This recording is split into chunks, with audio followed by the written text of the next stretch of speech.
আসসালামু আলাইকুম। লিমাস ওয়ার্ল্ডে স্বাগতম। আজ আমি আপনাদের রোস্ট রান্নার রেসিপি দেখাবো। এখানে আমি কয়েক পিস লেগ পিস নিয়েছি এবং বুকের মাংস নিয়েছি মুরগির।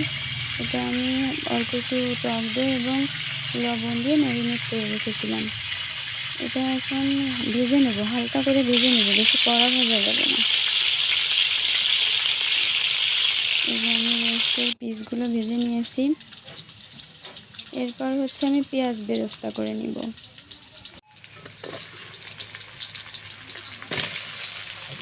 পেঁয়াজ বেরেস্তাটা হচ্ছে এর পাশাপাশি আমি দেখিয়ে দিচ্ছি। এখানে আমি রাঁধুনি রেডি মিক্স রোস্ট মশলা নিয়েছি। রাঁধুনি রেডি মিক্স রোস্ট মশলাটা আমি রোস্ট মশলা রান্নায় ব্যবহার করব। এর পাশাপাশি আমি এখানে বাদাম, অল্প একটু দুটো পেঁয়াজ, একটা রসুন, আদা ব্লেন্ডারে ব্লেন্ড করে নিয়েছি। এই জন্য একটু পানি বেশি দেওয়া হয়েছে। এটা একেবারে মিহি করে বেটে নিতে হবে। ব্লেন্ডারে ব্লেন্ড করেন আর শিলপাটাতে বাটেন। একেবারে মিহি করতে হবে রোস্টের মশলাটা।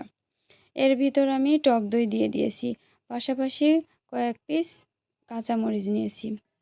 এবার মশলাটা আমি ঢেলে দিব, দিয়ে কষিয়ে নিব।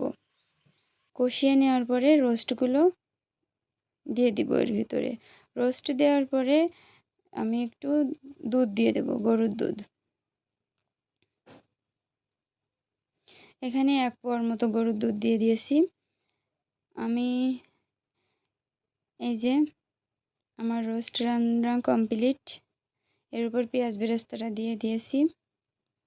তো ধন্যবাদ সবাইকে ভিডিওটা দেখার জন্য।